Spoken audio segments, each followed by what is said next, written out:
que nous devons retenir de manière globale, c'est que Daniel, alors qu'il entrait dans ce pays, Daniel ne savait pas qu'il allait assumer des postes importants ou élevés à Babylone. Et comme déjà Satan connaissait déjà la mission attachée à la vie de Daniel, l'ennemi avait déjà commencé un travail de déformation ou de formatage de l'identité ou de la destinée de ces jeunes serviteurs de Dieu.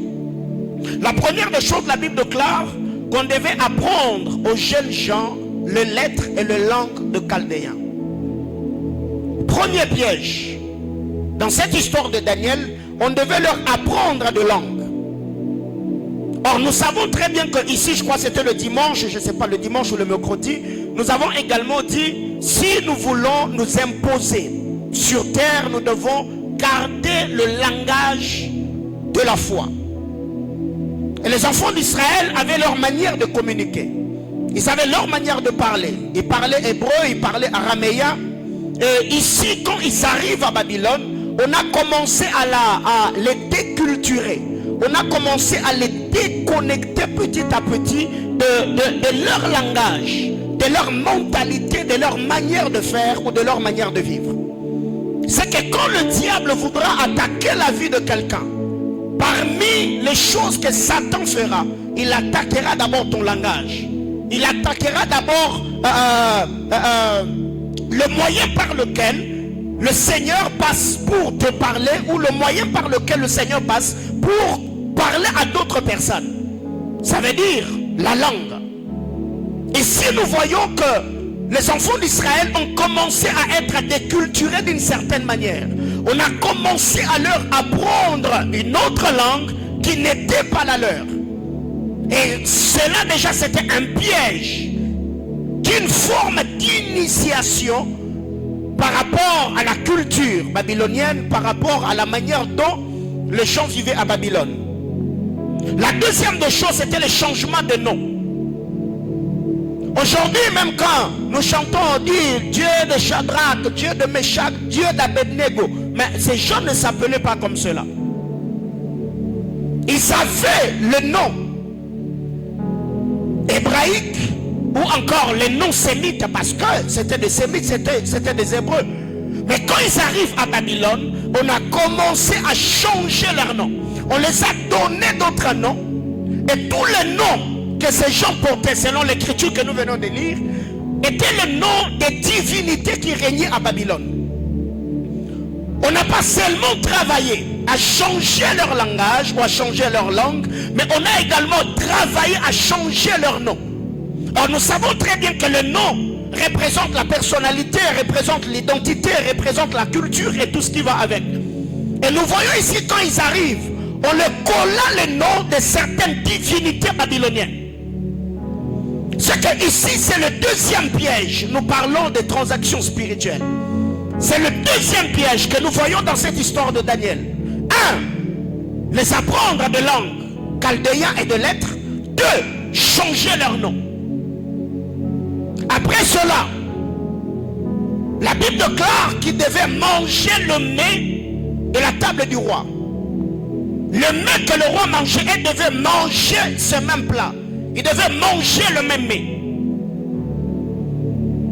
Or, ici, vous verrez que dans la loi mosaïque, la loi de Moïse, le Seigneur avait interdit à son peuple de manger des viandes sacrifiées aux idoles. C'était une forme d'initiation. On change votre langue, on change votre nom et on vous impose un repas qui va à l'encontre de la loi, des ordonnances, de préceptes ou de prescriptions de votre Dieu. C'était une forme d'initiation.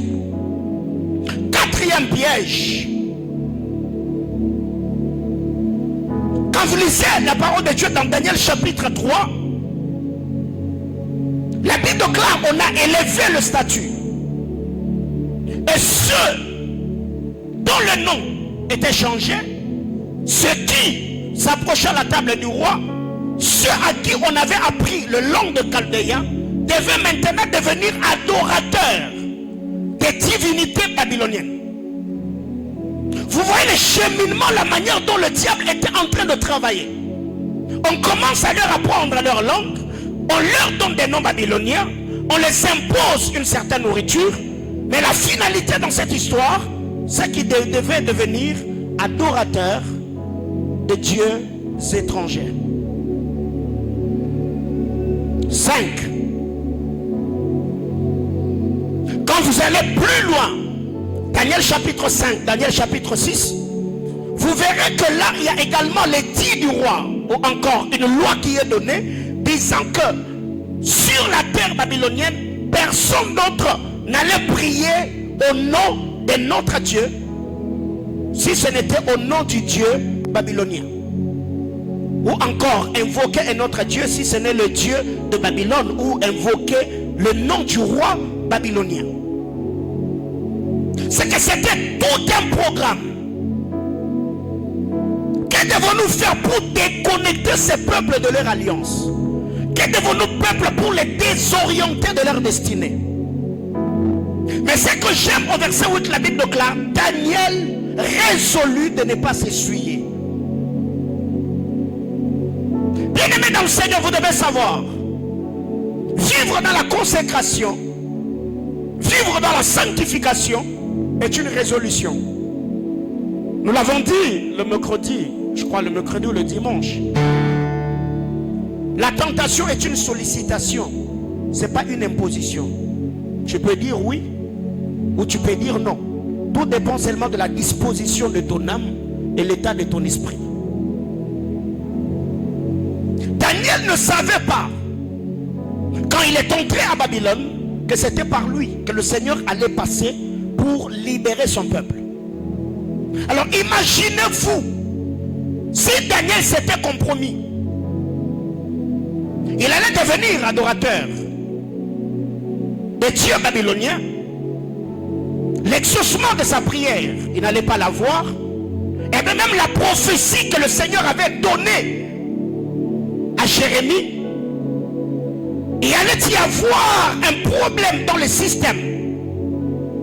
De par la manière d'accomplir, de par l'accomplissement de la parole prophétique que le Seigneur avait donnée.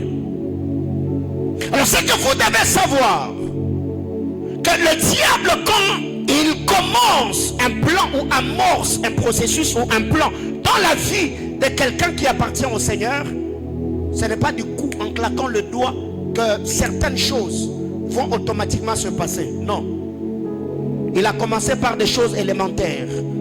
Apprenez des lettres, apprenez la langue, on passe à un autre niveau, on vous donne des noms, des identités babyloniennes. Après, on va vous présenter une nourriture à manger. Demain, après-demain, on vous dit que ici dans notre royaume, personne ne peut adorer un autre Dieu. Vous allez adorer ces statues. Et quand vous évoluez, on vous dit personne d'autre n'invoquera, personne n'invoquera le nom de notre Dieu sur le territoire babylonien, ainsi de suite.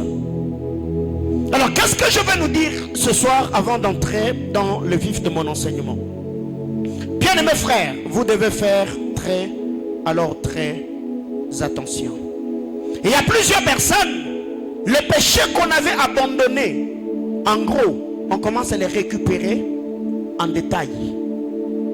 Tu ne mentais plus, tu commences à récupérer le mensonge. La colère que tu avais déjà mis de côté, tu le récupères.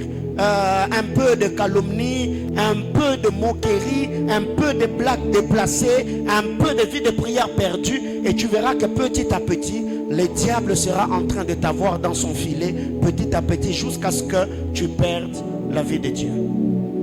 Alors ce que nous devons savoir, pour avoir cette résolution comme Daniel, Daniel chapitre 1, le verset 8, Daniel résolut de ne pas s'essuyer avec le main du roi. Si nous voulons rester intègres et ne pas perdre notre communion, notre alliance avec le Seigneur, la première des choses, il faut connaître l'échelle de valeur. Dis à ton voisin, connais l'échelle de valeur. Parlons de l'échelle de valeur. Nous devons savoir que dans les transactions, il y a communication des odeurs.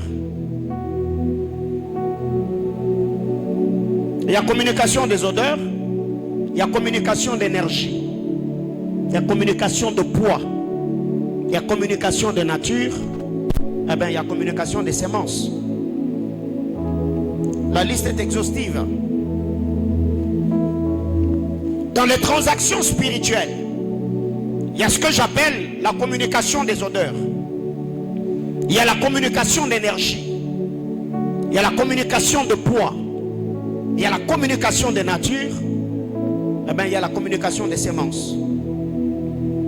Je vais en parler. Alors, je reviens en disant que si nous voulons vivre dans l'intégrité, garder intacte notre alliance avec le Seigneur, il faut connaître l'échelle de valeur. Petit A, en connaissant l'échelle de valeur, nous devons connaître la limite qu'il y a entre le permis et l'interdit. Quelle est la limite qu'il y a entre les permis et l'interdit? Quand vous lisez la parole du Seigneur, le frère Paul disait autrefois, tout m'est permis, mais tout ne m'est pas utile. Parce que l'homme est esclave de ceux qui dominent sur lui, n'est-ce pas?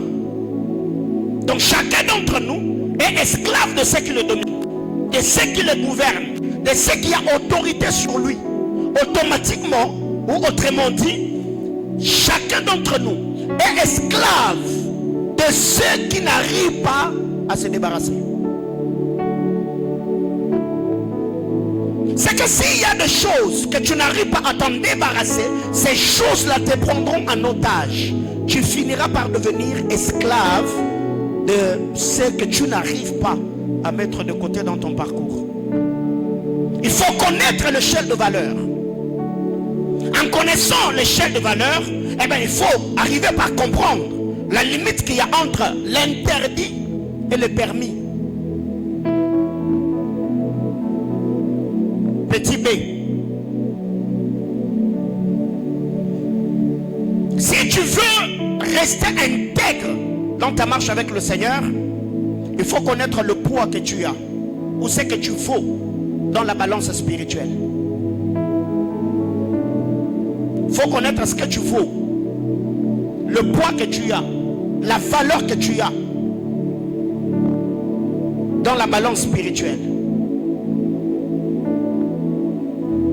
Bien-aimés dans le Seigneur, il y a plusieurs personnes aujourd'hui qui font certaines choses parce qu'ils sont ignorants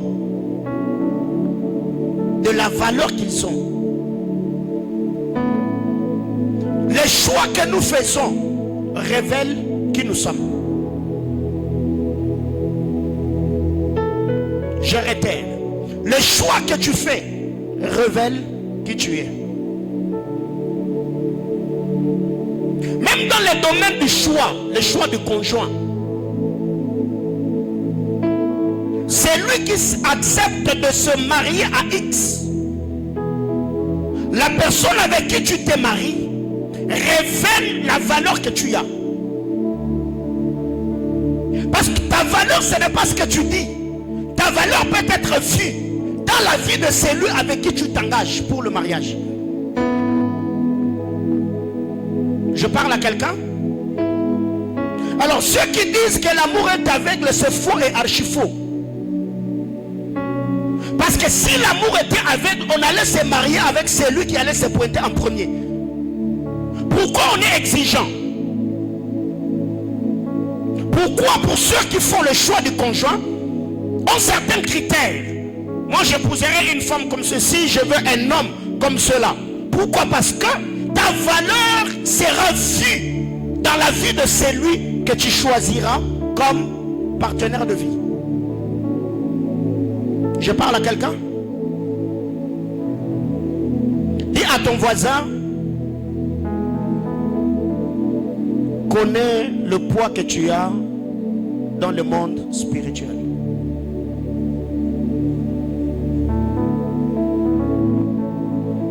Les choix que nous faisons révèlent qui nous sommes.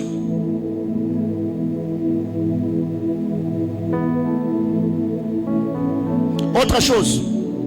Dans l'échelle de valeur, si l'on veut rester intègre, il faut connaître la valeur de ce que l'on perd quand on pêche. Quand tu pêches, qu'est-ce que tu perds? Quelle est la valeur de ce qui te quitte?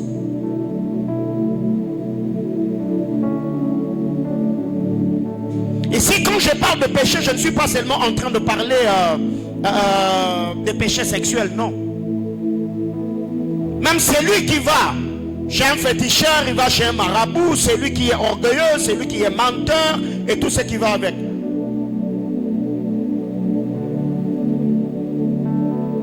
Qu'est-ce que tu perds quand tu pêches? Parce que nous l'avons toujours dit, le péché c'est le rendez-vous du donner et du recevoir. Quiconque pêche, il n'y a pas de péché gratuit, non. Tout péché est payant. Tout péché a un salaire. La Bible déclare le salaire du péché, c'est la mort. Donc c'est que quand nous péchons, nous ne péchons pas gratuitement. Tous les péchés que nous commettons a un montant, a un prix dans le monde spirituel. Quand vous lisez la parole du Seigneur, vous allez comprendre qu'il y a plusieurs personnes qui n'étaient pas tombées dans le péché d'impudicité ou le péché de l'adultère ou la fornication, mais seulement parce que leur cœur avait manifesté la sémence de l'orgueil. Cela avait attiré le châtiment de Dieu sur eux.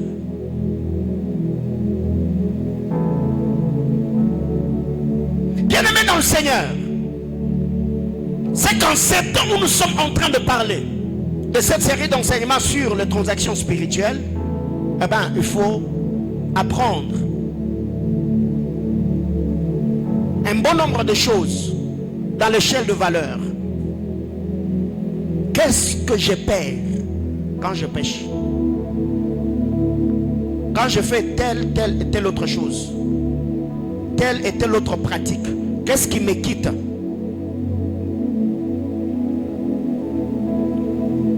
Parce que Judas ne peut pas aller avec Tamar sans perdre quelque chose, jamais. Si Tamar te donne son corps, c'est que tu dois laisser le cordon, tu dois laisser le cachet, tu dois laisser le bâton.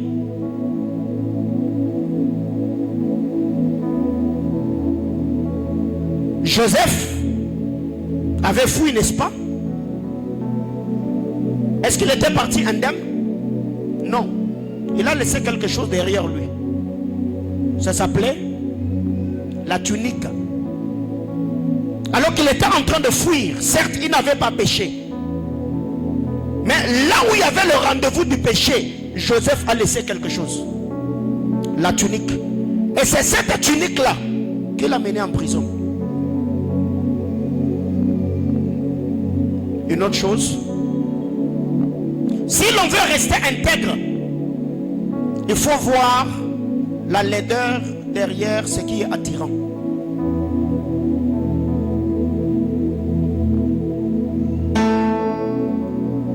Vois la laideur derrière ce qui est attirant. C'est beau, c'est classe, ça me plaît, ça me réjouit, oui. Mais derrière ce qui est beau, si tu peux avoir les yeux de l'esprit pour voir ce qui est laid derrière ce qui est beau, ça va t'aider à ne pas tomber. Et c'est quand je parle de la laideur, je fais allusion aux conséquences, le retombé. C'est comme je le dis, la plupart face à la tentation, on est comme des Ésaü. On met notre cerveau en mode silencieux, on ne réfléchit pas. Pourquoi? Parce que c'est succulent.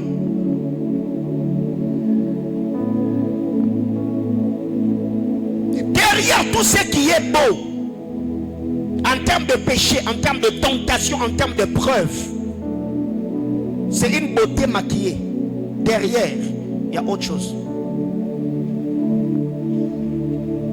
Quand vous lisez la parole du Seigneur dans le livre de Genèse, est-ce que Satan avait menti? Il avait dit une demi-vérité. Il a dit à Adam et Ève, si vous mangez au fruit de l'arbre de la connaissance du bien et du mal, vous serez comme de Dieu. Vos yeux vont s'ouvrir. Il avait menti? Non.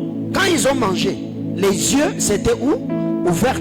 Mais Satan n'avait jamais dit que si vos yeux s'ouvraient, Dieu va vous maudire, il va vous chasser. Non, ça il n'a pas dit. Ça il dira jamais. Il ne te parlera pas de conséquences. Il te présentera seulement les avantages liés à l'arbre de la connaissance du bien et du mal. Vous serez comme des dieux. Vos yeux vont s'ouvrir. Vous aurez de l'intelligence. Oui, mais il ne vous dira jamais que le Seigneur, quand il arrivera, il vous maudira, il vous chassera. Non, ça Satan ne le dira pas. C'est qu'avant de pécher, ne vois pas seulement la beauté de ce qui t'est présenté sur le plat. Regarde un peu derrière cela. Tu comprendras que le diable est en train de te tenter pour te perdre. Une autre chose, si l'on veut rester intègre dans l'échelle de valeur, il faut apprendre à pleurer dans le présent pour t'éviter les larmes du futur. Apprends à pleurer dans le présent pour que cela t'évite à verser d'abondantes larmes dans le futur. Ésaü, c'est ce qu'il n'avait pas compris. Devant le plan de lentilles, il a dit à Jacob, je m'en vais mourir. À quoi ces droits d'aînesse? Et quand vous lisez Hébreu, la Bible déclare, il a cherché la bénédiction en versant d'abondantes larmes. Et en ce moment-là, sa repentance n'avait plus d'impact. Ici, qu'est-ce que je suis en train de vouloir dire? Apprends à souffrir. Même si cette pression-là devient de plus en plus forte. Verse le larme dans ton cœur en disant non au péché, de peur qu'en commettant le péché, que le larme coule de tes yeux et que tu sois chargé de remords. La majorité des gens, c'est cette sagesse que nous manquons. Le diable me tente, oui c'est beau, je ne sais plus me contenir, je n'ai plus de réserve. Oui. Ici j'ouvre une parenthèse en disant, le péché est succulent dans sa consommation, mais c'est très amer dans sa digestion. Le fruit du péché est succulent dans la consommation, mais amer dans sa digestion. C'est comme le rouleau d'Ézéchiel. C'est doux comme le miel dans la bouche, mais quand ça touche les entrailles, c'est amer. Le fruit de l'arbre défendu est succulent quand on le mange, mais quand ça touche les entrailles, c'est amer. Posez la question à ceux qui ont été exposés aux conséquences du péché. Ils vous diront que s'ils savaient que ces jours-là, ça allait dégénérer, ils n'allaient jamais le commettre.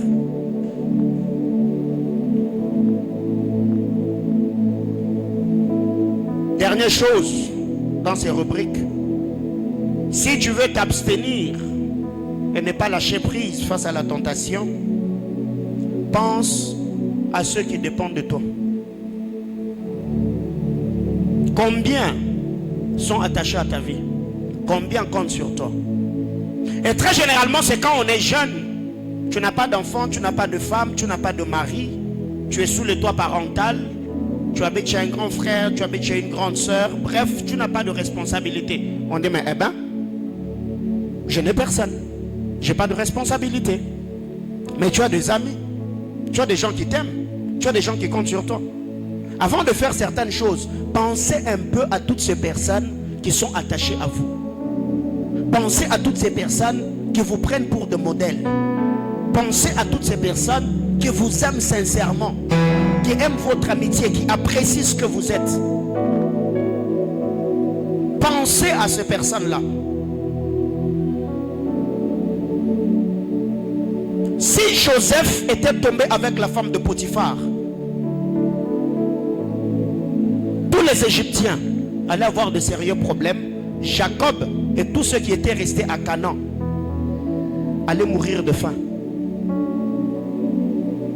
Ce qui fait que très généralement, la majorité des gens qui commettent le péché, surtout le péché sexuel, ce sont des égoïstes.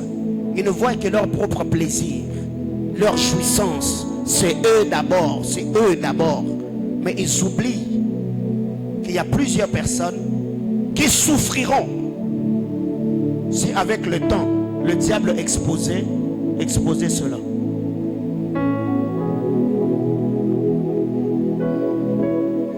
On doit connaître l'échelle de valeur. En connaissant l'échelle de valeur, nous devons savoir que le frère Paul nous dit ceci. Nous n'avons pas à lutter contre la chair et le sang. Nous luttons contre les autorités, les dominations, les esprits dans les lieux. Donc, les batailles que nous ne livrons pas contre les hommes, nous livrons contre les entités, contre les autorités, contre les dominations. Pas les esprits gentils, on les appelle les esprits méchants. Et ce soir, je vais parler de deux types d'esprits. Les esprits incubes et les esprits succubes. Les esprits incubes et les esprits succubes.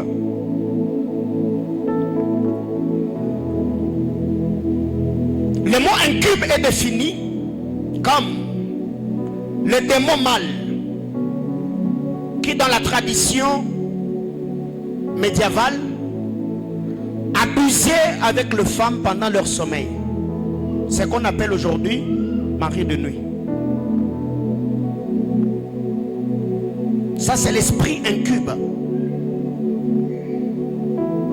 C'est un démon, c'est un esprit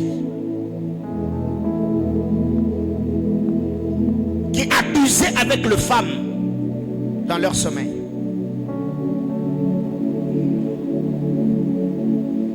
Et les esprits succubes, c'est les démons femelles ou encore femmes de nuit qui abusent avec les hommes dans leur sommeil. Bien-aimés frères, suivez-moi très bien. Alors, qu'est-ce qui arrive ici?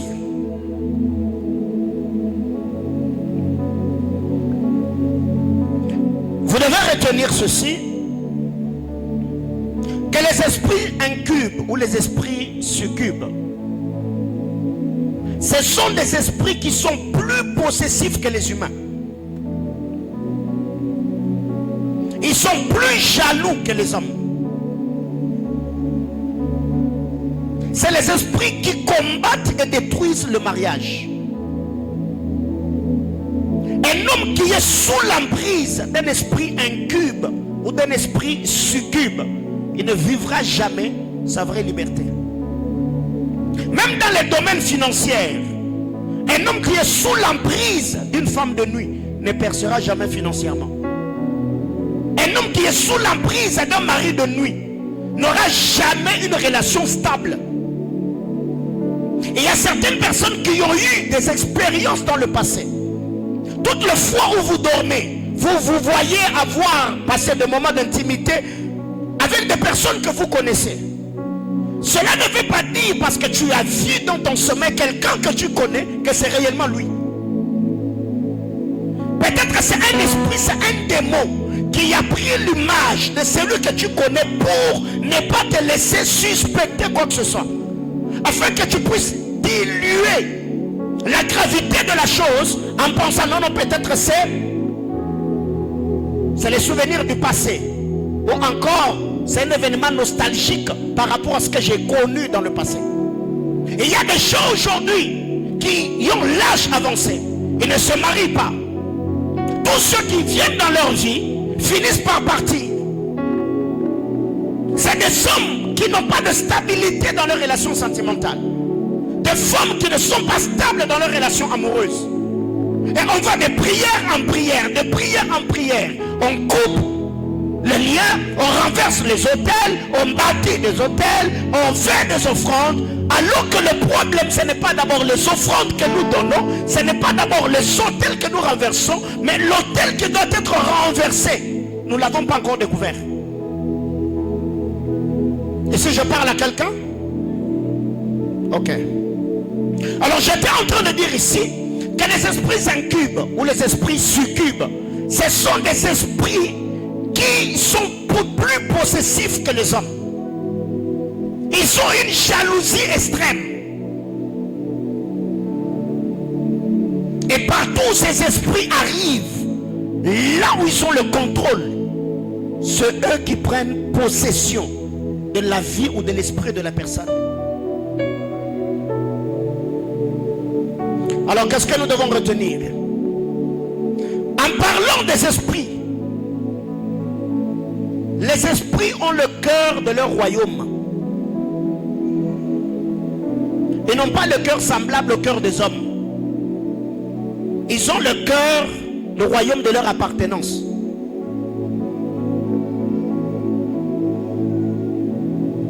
Ce qui fait que les esprits n'aiment pas les humains. Les esprits s'attachent à la mission. Les esprits ne s'attachent pas aux hommes. Je réitère. Quand on parle des esprits, les esprits s'attachent aux missions qui leur est confiée, pas d'abord aux personnes à qui la mission leur est confiée. Parlons des anges. Quand on parle des anges, la Bible déclare, les anges sont des esprits au service de ceux qui doivent hériter le salut. Ils ne sont pas là parce que tu es beau. Non. Ils sont dans ta vie parce qu'il y a une mission qui leur est assignée. Et la mission qui est assignée à ces esprits protecteurs, ils sont là parce que tu appartiens à un royaume. Tu appartiens à un gouvernement. Est-ce que je parle à quelqu'un? Même les démons, ils ne sont pas là parce qu'ils nous aiment, non. Ils sont là parce qu'ils accomplissent des desseins, des plans et des volontés. Ce qui me renvoie ou me pousse à dire, les esprits, les anges ou les démons ont le cœur de leur royaume. Ils n'ont pas le cœur comme nous. Très généralement, même l'homme le plus mauvais, quelque part, il est compatissant. N'est-ce pas? Il est compatissant. Même l'homme le plus mauvais a besoin de l'amour. Même celui qui tue les autres, quand c'est son tour d'être tué, il a besoin qu'on le pardonne, qu'on lui donne une seconde chance. Mais dans le monde spirituel, ça ne se passe pas comme cela. Les esprits ne sont pas compatissants. Les esprits n'ont pas le cœur des humains. Ce sont des esprits comme on les appelle esprits. Alors si déjà l'apôtre Paul les appelle les esprits méchants, alors il faut comprendre le niveau ou la hauteur de leur méchanceté quand ils doivent détruire la vie de quelqu'un. Regardez la vie de Job. En un jour, un homme qui était parmi les hommes les plus riches, parmi les fils de l'Orient, cet homme-là a fini pauvre. Parce que ces esprits s'étaient attaqués à lui et à sa richesse. Dis à ton voisin, les esprits n'ont pas le cœur des humains. Ils ont le cœur du royaume de leur appartenance. Quand c'est les anges qui travaillent dans notre royaume, ils ont le cœur du royaume. Quand c'est les démons, ils ont également le cœur de leur royaume. C'est pourquoi on les appelle les esprits méchants. Parce que dans ce royaume-là, c'est la méchanceté qui bat le plein. Une autre chose. La nature de ces esprits dépend de la mission qui leur est confiée. Je vais m'expliquer. Leur nature dépend également de la mission qui leur est confiée. Quand vous lisez la parole du Seigneur, l'ange de Exode chapitre 12 était un ange bon ou méchant? L'ange qui a tué le premier-né en Égypte, il était bon ou méchant? Il était bon. Il était bon. Il n'était pas un ange méchant, il était bon. Parce qu'il n'est pas un ange déchu. Mais parce qu'il y avait une mission qu'on lui avait confiée, il devait tuer. Je parle à quelqu'un. Quand vous lisez 1 Roi chapitre 22, la Bible déclare dans le gouvernement de Dieu, le Seigneur a posé la question. Je veux que Akab meure. Qu'est-ce que nous devons faire? La Bible déclare, un esprit sorti et dit, je me transformerai en esprit de mensonge. J'entrerai dans la bouche de ce prophète pour perdre à Akab, pour l'induire en erreur, afin qu'il aille à Ramoth en Galade et qu'il soit tué. Je parle à quelqu'un. C'est que vous devez comprendre ici, quand vous parlez de sphère spirituelle, vous devez faire très attention. Surtout pour ceux qui prient, oh Seigneur, je vais voir des anges. Oh Seigneur, ouvre mes yeux. Frère, il faut faire très attention. Est-ce que je parle à quelqu'un? Autre chose, ils prennent la forme selon la mission et les objectifs qui leur est confié. En tout cas, ici, je vais m'attarder un tout petit peu. Les esprits dont nous parlons ici prennent la forme selon la mission et les objectifs qui leur est assigné. Quand vous lisez la parole du Seigneur dans le livre d'Exode, chapitre 14, la Bible déclare la nuit. Le Seigneur s'est révélé comme une colonne de feu. Les jours, il était une colonne.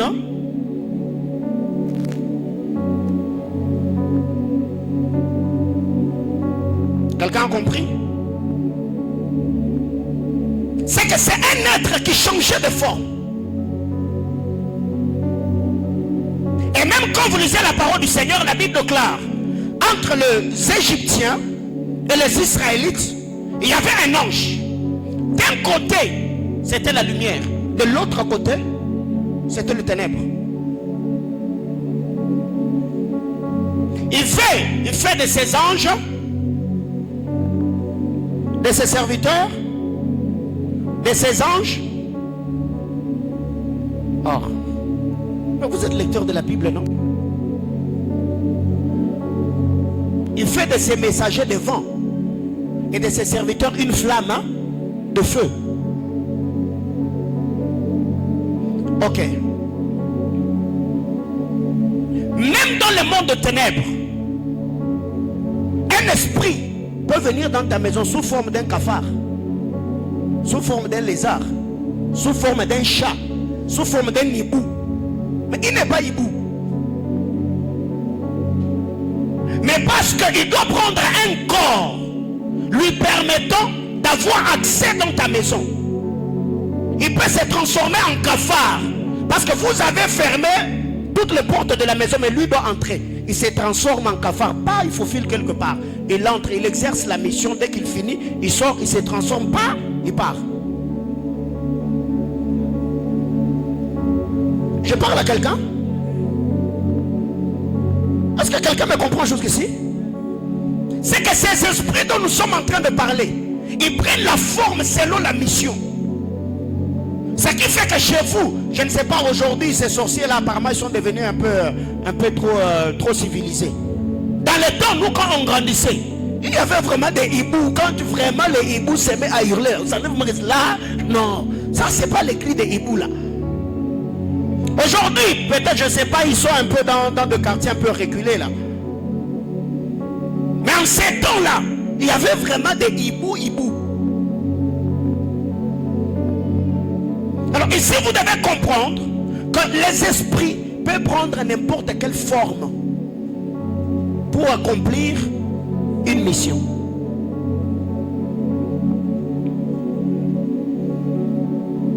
Donc nous devons retenir ici que dans le monde spirituel, l'homme est représenté par ce qu'il est. Pas par ce qu'il a, non. Dans le monde spirituel, tu es présenté par ce que tu es, pas par ce que tu as. Mais ce que tu as peut faire un travail de substitution pour ce que tu es.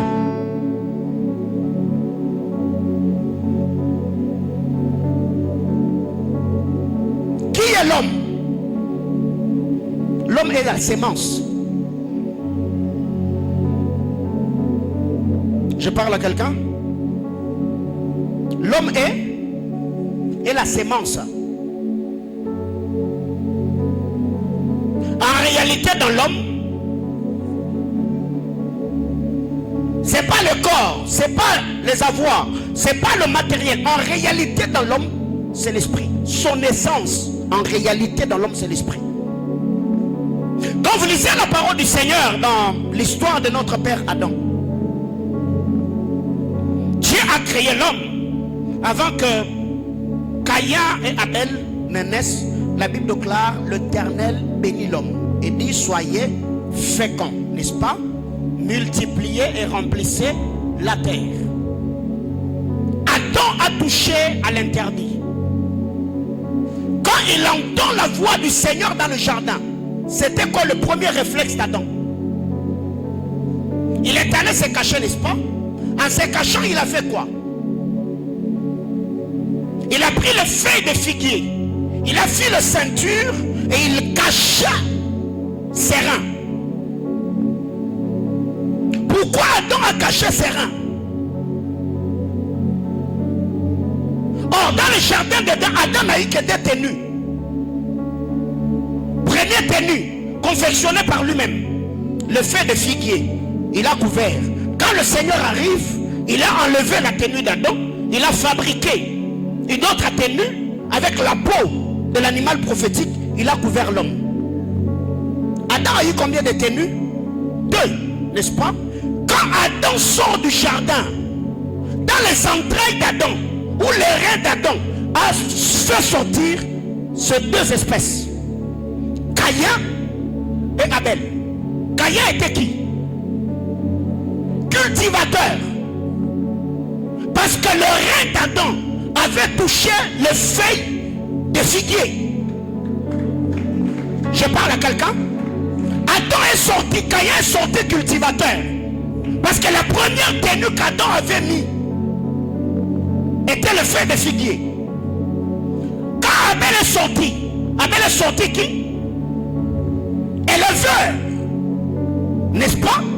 Parce que le rein d'Adam avait touché la peau de l'animal prophétique. Est-ce que je parle à quelqu'un ce soir? Et si vous devez retenir que l'homme n'est pas ce qu'il a, l'homme est la sémence qui est en lui. Je parle à quelqu'un? Dieu a béni les entrailles d'Adam avant que Caïn et Abel n'arrivent. Quand Dieu arrive, le châtiment de la malédiction produit Caïn. La grâce de l'animal prophétique tué produit Abel. Tout s'est passé dans le rein d'Adam. Ce qui fait que Abraham avait le rein maudit. Les entrailles d'Abraham n'étaient pas bénies. Il a fallu qu'Abraham rencontre Melchisédek, qu'il paye la dîme. C'est là que je dis que ce que tu as peut faire le travail de la substitution par rapport à ce que tu es. Il n'avait pas des entrailles bénies.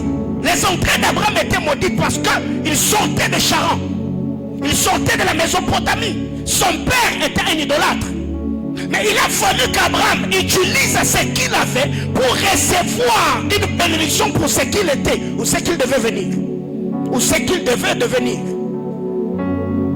Ce qui fait que quand le Seigneur arrive, il parle à Abraham, il parle aux mères Sarah, il dit: de tes entrailles sortiront le roi. Pourquoi? Parce que c'est lui qui l'avait béni. Il était Melchisedec, roi de Salem, il était prêtre et roi au même moment. Et quand vous allez en Israël, il y avait ces deux fonctions majeures, la royauté et la sacrificature.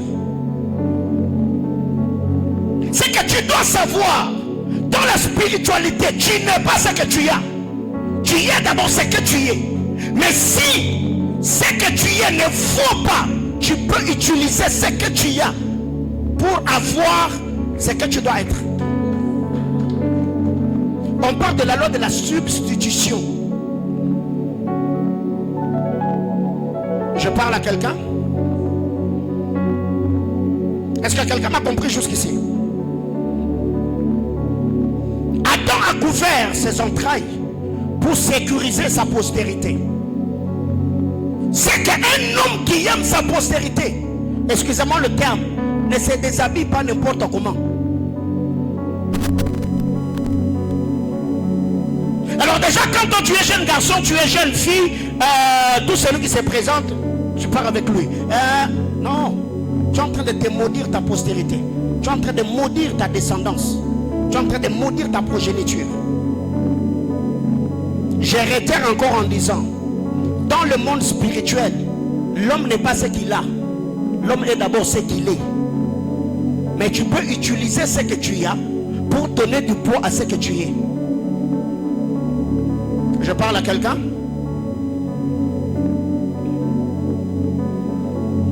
Comment ces esprits arrivent à contrôler la vie des humains? La liste est exhaustive, mais pour ce soir, je parlerai de 3 choses seulement et l'on va prier. Comment ils arrivent à contrôler la vie des humains? 1. Il y a la musique. Dis avec moi la musique. Tu ne le dis pas bien, la musique. Bien-aimés frères, vous devez faire très attention. Parce que la musique ne communique pas seulement les émotions. La musique ne communique pas seulement le message. Il y a ce que nous appelons des messages subliminaux. N'est-ce pas? Regardez beaucoup plus le star hollywoodien, le star américain. Vous verrez que même pendant leur concert, il y a des gens qui entrent en transe. Il y a des gens qui perdent le contrôle.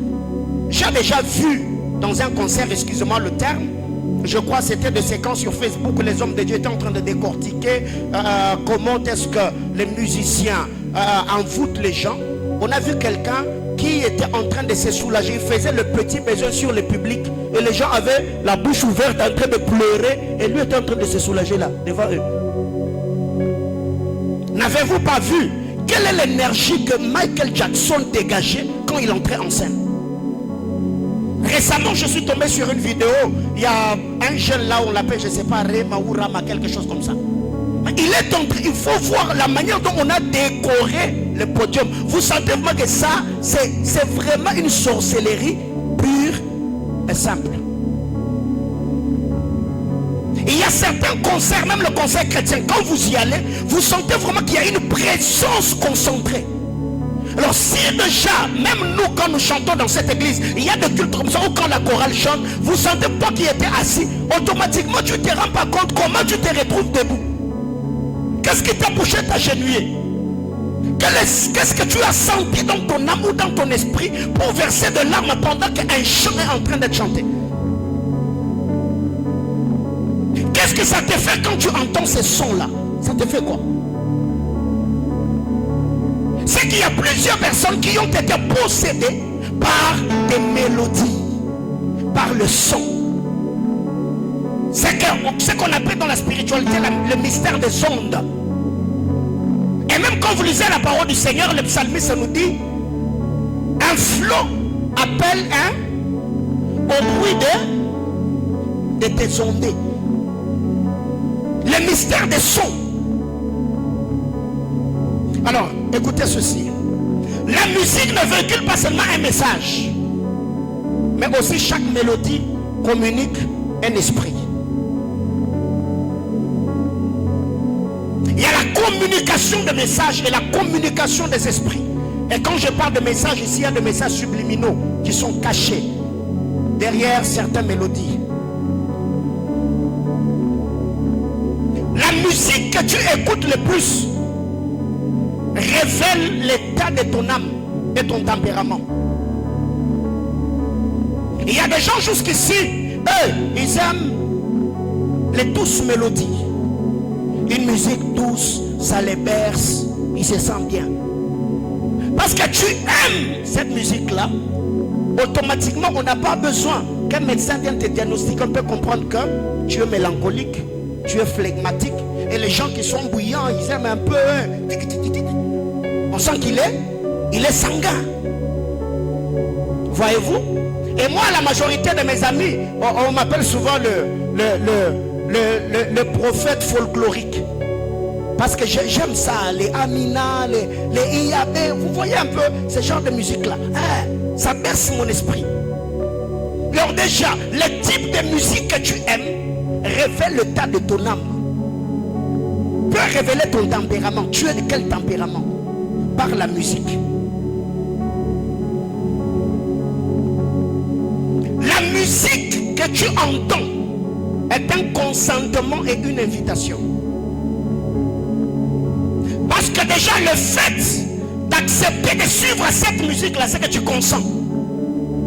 Que tout ce qu'il y a comme énergie derrière cette musique, j'ai dit oui. Tu n'as jamais pensé à ça? Quand tu vas sur internet, tu télécharges une chanson. C'est que tu as dit oui à tout ce qu'il y a comme message, comme grâce, comme parole, comme esprit, comme puissance, comme énergie. Tu as ouvert la porte de ton âme et tu reçois tout ce qui est attaché à cette mélodie-là. Quelqu'un me comprend? Comment expliquer que jusqu'aujourd'hui, quand on chante cette mélodie,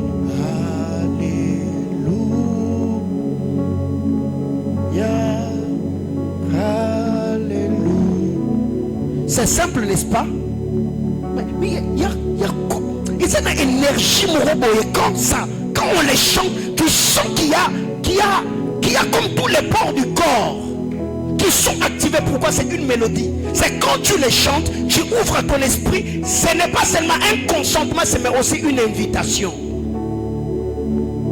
Tu acceptes toutes les énergies attachées à la mélodie. Tu dis, j'accepte ça dans ma vie. La musique.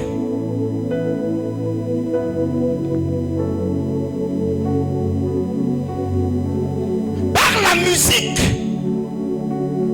tu peux réveiller les souvenirs du passé ou ce que tu vis dans le présent. Ça arrive souvent, mais vous ne prêtez pas attention. Quand il y a une mélodie qui est en train de jouer, ça peut créer autour de toi un sentiment ou un environnement nostalgique. Quand tu l'écoutes, tu te souviens de certains événements du passé, certaines choses qui te sont arrivées. Et il y a des gens aujourd'hui, quand il y a telle musique qui joue, il se souvient peut-être de la mort de son père. Il se souvient peut-être de son enfance.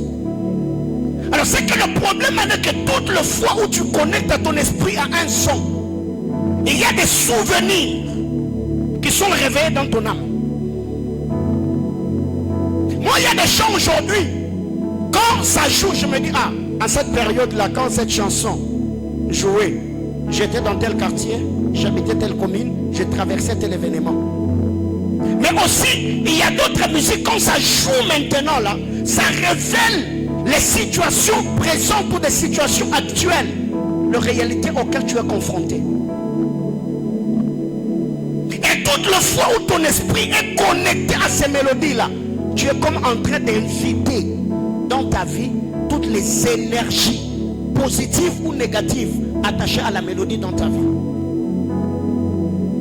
Dans cette nation, dans le passé,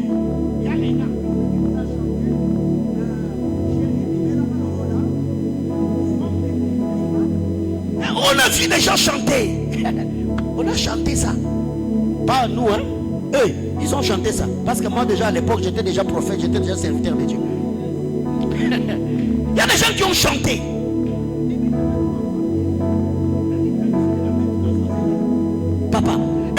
normal. Comment est-ce que tu peux chanter ça? Mais on est en train de maudire ta vie. Quelqu'un me comprend?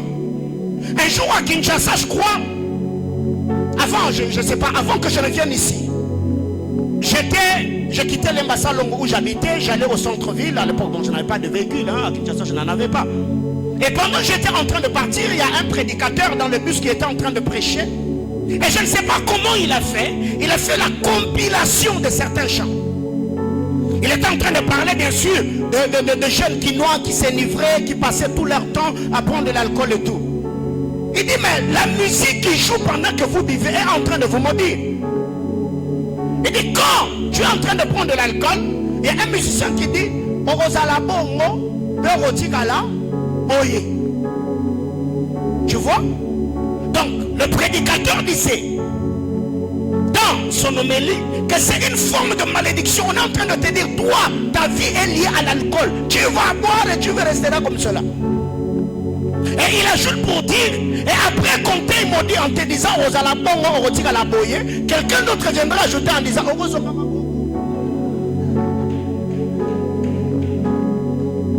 voyez? Donc, vraiment, il a enchaîné. Et proclore, il dit, après que tu aies bu, soulève la bouteille et mets-la de côté. Il y aura quel nombre ou quel chiffre sur la table? 0. Quelqu'un me comprend? Tout ça c'est quoi? C'est la musique. Quand tu entends un son, une mélodie, quel est le sentiment que tu as dans ton âme? Comment ça te fait? Et puis encore, c'est quand nous voyons d'ailleurs certains chrétiens qui vont sur TikTok, ils font des challenges avec des musiques païennes, des musiques mondaines. Comment on explique? Comment ça se fait? Et demain, quand tu as des problèmes spirituels, tu vas maintenant courir derrière le pasteur. Oh non, ma vie n'évolue pas. Non, toi-même tu avais dit, chérie, apparais-moi comme une femme de nuit. Je suis sur les lits, je t'attends. C'est une invitation, n'est-ce pas? Et plusieurs ont chanté cela. Est-ce qu'ils sont conscients de portes spirituelles qui sont à ouvrir dans leur vie? Par le son. Et à part la musique, il y a des films érotiques. Ici, je suis en train de parler des esprits incubes et des esprits succubes, mari et femme de nuit. Les transactions spirituelles.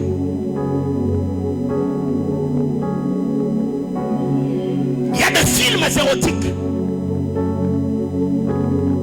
Ça s'appelle des films érotiques, pornographie ou des films romantiques. La romance. Parce que le film que vous suivez enregistre certaines informations dans votre âme et finit par souiller votre esprit. Et tu verras que beaucoup de gens qui aiment la romance, moi comme je suis là, mon épouse est là, très généralement à la maison, j'aime des séries policières, des films d'enquête, j'aime ça. J'aime tout ce qui me fait tourner le cerveau. Et tu verras qu'il y a des gens comme ça. Dans son passé, il est allé de déception en déception. Et lui, il aime des trucs romantiques pour se consoler. Alléluia. Dis à ton voisin, le film que tu suis, ce sont des informations qui sont enregistrées dans ton âme. Parce que quand tu suis ces films-là, ça réveille tes sens. Ça active ou ça booste tes hormones et tes organes du corps. Toi, tu veux vivre dans la sanctification. Tu sais que depuis un temps, tu brûles. Et c'est toi qui vas suivre des films romantiques. Et surtout avec tout ce qui se passe aujourd'hui, c'est quasiment impossible, très compliqué de suivre la télé avec les enfants. Parce que chaque 5 minutes, il y a des bisous, il y a des embrassades, il y a ceci, cela. Et c'est compliqué. Tous ces messages, on les fait passer sous nos yeux. On voit la pédophilie, on voit la zoophilie, on voit l'homosexualité, on voit le lesbianisme. Ça passe aujourd'hui dans les séries télévisées. On valide cela. Les films érotiques que vous suivez, ce sont des informations que vous enregistrez dans votre âme. En suivant ces films-là, ça ouvre les portes dans votre être. Dans votre homme intérieur, il y a une porte qui est déjà ouverte. Je ne vais pas m'attarder là-dessus. En suivant ces films-là, tu te connectes aux énergies de ceux qui les tournent. Ça attire des esprits ou des démons. Bien mes frères, à moins que tu sois drogué. Même Adam devant le Seigneur, il a eu honte de sa nudité. Même Adam. Quand il a entendu Dieu venir, même Adam, il a eu honte de sa nudité. Il a caché. Mais comment est-ce que quelqu'un, un intellectuel, un homme normal, avec tous les 5 sens, peut aller exposer sa nudité dans une pièce où il n'est pas seul? Ils ne sont pas à deux. Il y a des caméramans, il y a des régisseurs, il y a tout un tas de personnes là. Et ils ne se gênent pas. Et une telle personne, vous trouvez que ça c'est normal? Non.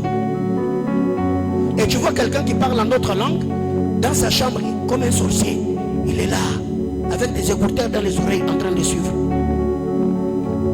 Tu es en train de maudire ta vie. Alléluia. Parce que ici, je suis déjà en train de chuter.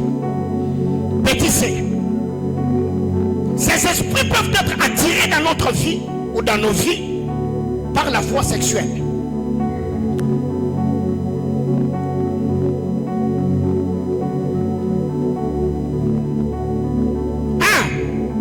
J'ai parlé de la musique.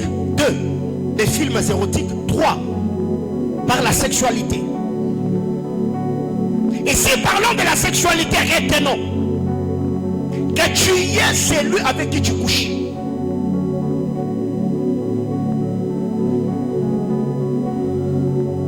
Vous n'êtes pas séparés parce que la Bible classe, celui qui s'attache à une prostituée, il devient combien? 1.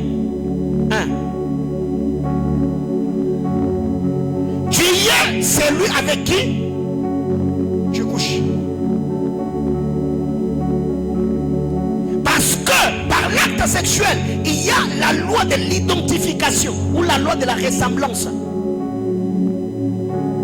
Celui qui s'attache à une prostituée, ils ne deviennent pas 2, ils deviennent 1. Tu t'identifies à la personne. Sa vie fera partie de ta vie. C'est là que j'ai dit au début que dans les transactions spirituelles, il y a communication d'énergie. Il y a communication des odeurs. Et ça, c'est quelque chose que l'on ne peut pas nier. Si quelqu'un utilise un parfum dont l'odeur est plus piquante que le parfum que tu as utilisé, et que vous vous serrez dans le bras, après, il est parti.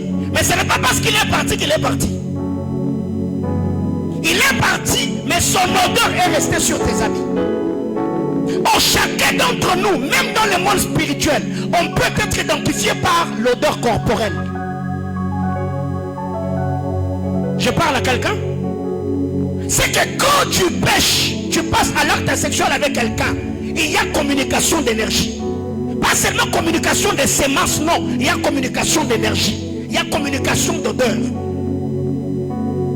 Il y a des gens comme cela dans cette vie. Son odeur attire le démon, son odeur corporelle. Parce que c'est quelqu'un qui est maudit. Il a la malédiction dans la peau, il a la malédiction dans le sang, il a la malédiction dans le os. Et quand toi tu t'accouples avec une telle personne, qu'est-ce que tu es en train de faire de ta vie?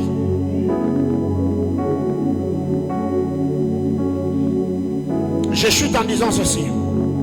C'est lui avec qui tu couches. Tes couches.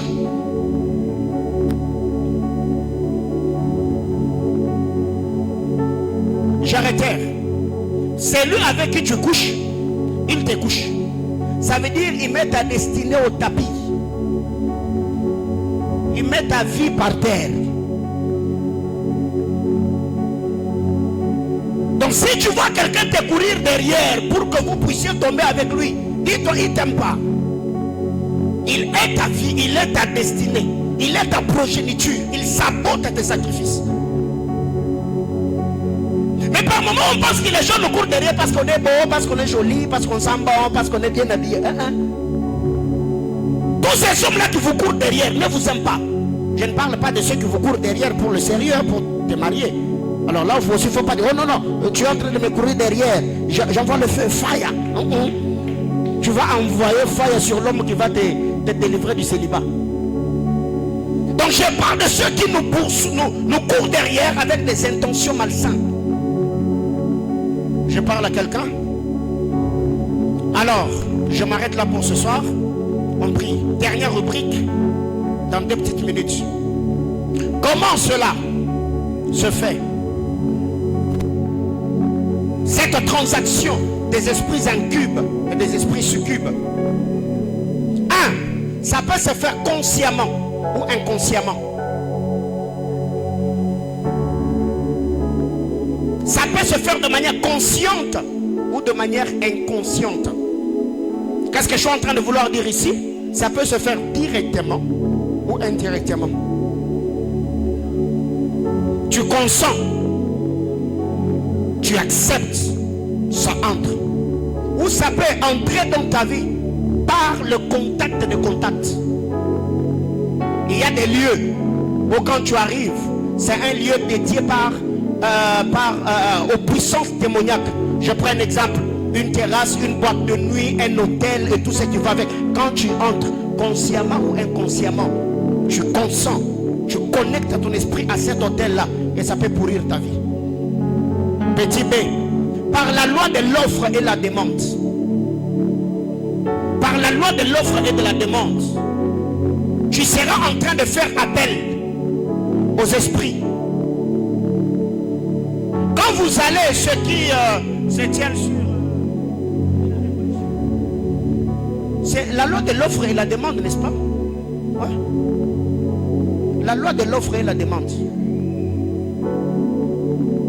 On t'offre, tu donnes. Il y a même des gens qui ont acheté des démons avec leur propre argent. Il va acheter des démons, il va s'acheter des malédictions, il va acheter des infections, des maladies séculaires. Il y a même des gens qui ont acheté le sida avec leur propre argent. Donc tu n'aimes pas ta vie. Pourquoi son sida à 3000?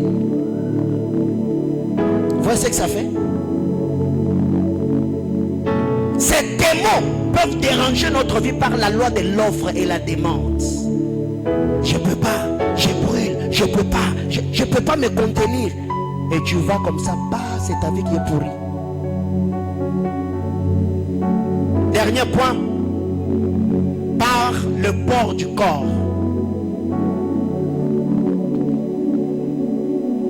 Bien-aimés frères, quand vous lisez la parole de Dieu, vous allez vous rendre compte que Dieu, dans sa manière de faire, je ne serai pas long, nous allons prier et je vous libère. Dieu, dans sa manière de faire, il y a des énergies.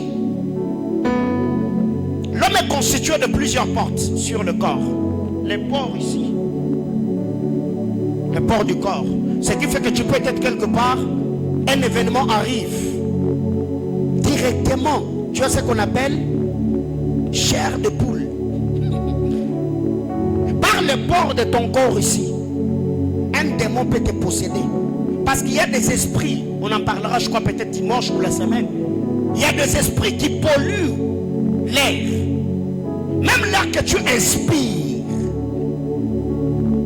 Un esprit peut te posséder par l'air que tu inspires. N'est-ce pas quand vous lisez la Bible dans les livres d'Apocalypse, la Bible déclare, il y a un ange qui contrôle le vent.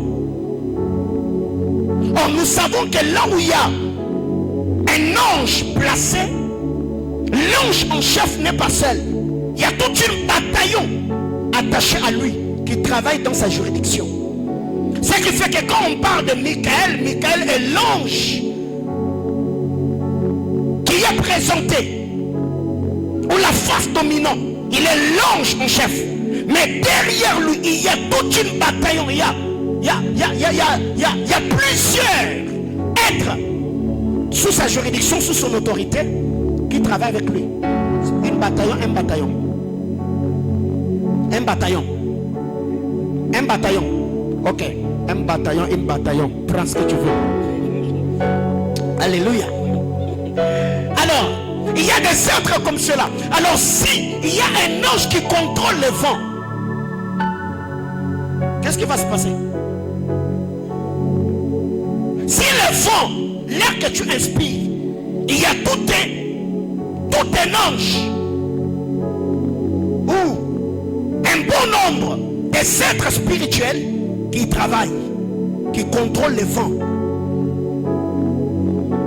C'est que par le port, le canot du corps, les yeux, les oreilles, la bouche, les démons peuvent passer et posséder la vie de quelqu'un. Donc ce soir, j'ai voulu communiquer ce message. Il y a plusieurs personnes aujourd'hui qui vivent la dégradation dans leur vie seulement parce que quelque part il y a une porte qui avait été ouverte. Le mari de nuit, le femme de nuit. Peut-être aujourd'hui ces êtres, tu ne vois plus ces rêves, mais tu le voyais dans le passé. N'avez-vous jamais entendu ou appris qu'une fille de 9 ans, 10 ans, on vous dit que dans le monde spirituel, elle a des enfants? Comment expliquer? Parce que dans la vraie vie comme ça, une fille de 9 ans, de 10 ans, ça ne s'explique pas. Quelqu'un me comprend? Alors il y a de réalités comme cela. Quand ces êtres viennent dans vos vies, si on ne vous prend pas la sémence, c'est qu'ils vont laisser leur sémence. Mais la sémence qui est laissée dans ton corps, qu'est-ce que ça va produire? C'est pourquoi si dans ta vie, il t'est déjà arrivé, ou peut-être c'était hier la nuit, ou peut-être au début de la semaine, ou bien au début de l'année, tu t'es vu dans ton sommeil en train d'avoir des rapports sexuels avec quelqu'un. Il ne faut pas te glorifier, frère. Il faut te fâcher. Il faut briser le contrat. Qu'est-ce qui s'est passé dans ton âme pour que ces esprits-là viennent déranger ton sommeil? Et il y a des gens comme ça jusqu'aujourd'hui. Quand vous vous réveillez, vous trouvez qu'il y a la sémence dans vos habits, et surtout les jeunes garçons. Et c'est pas normal. Donc ce soir, pendant les quelques minutes, nous allons prier le Seigneur. Tu vas dire à Dieu: Seigneur, si ce que je vis aujourd'hui est une porte qui avait été ouverte dans le passé, soit par la musique, soit par des films érotiques, soit par la voix sexuelle, ce soir, je corrige ma destinée. Adam a eu Caïn, il a eu Abel, parce que le rein d'Adam avait reçu ses détenus. Le fait de figuier, quand Caïn sort, il commence à labourer la terre, il est cultivateur. Quand Abel sort, il est berger, il est éleveur. C'est que tout ce qui touche tes entrailles détermine l'espèce que tu produiras. N'avez-vous jamais lu l'histoire de Genèse 6? Les fils de Dieu sont descendus. Ils ont eu des rapports avec le fils des hommes. Et après, il y a eu la race des géants. Et la méchanceté s'est multipliée sur terre. Que Dieu nous bénisse abondamment.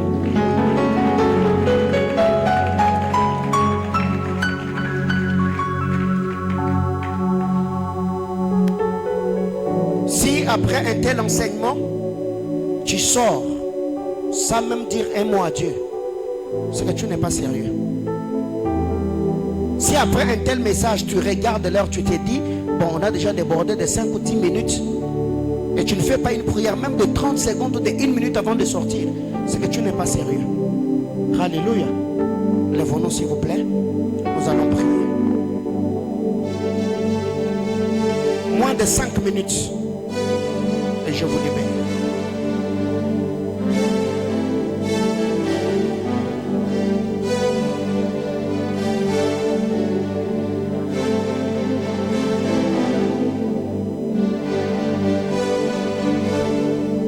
Lève ta main droite. Suis-moi dans la prière. Dieu des alliances, dans le nom de Jésus, je me tiens devant ton trône et fais cette prière.